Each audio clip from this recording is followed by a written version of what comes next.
Sindh high court PP अॻवाण सैयद खुर्शीद शाह ऐं संदसि पुट जी ज़मानत वारी दरख़्वास्त रद्द करे छॾी आहे।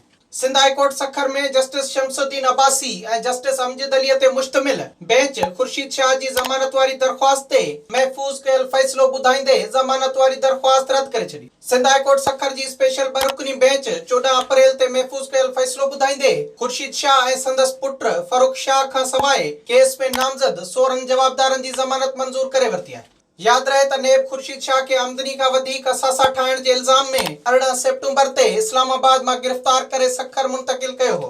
खुर्शीद शाह समेत 18 जवाबदारनि ते 1 अरब 23 करोड़ खां वधीक जी करप्शन जो रेफरेंस दाख़िल कयल आहे, जॾहिं त सैयद खुर्शीद शाह दिल जे आर्ज़े सबब NICVD अस्पताल में ज़ेर इलाज आहे। होॾां हाई कोर्ट जे फ़ैसिले दौरान को बि जवाबदार अदालत में मौजूद न हो। विजिट कयो अवामी आवाज़ मीडिया ग्रुप जी वेबसाइट awamiawaz.pk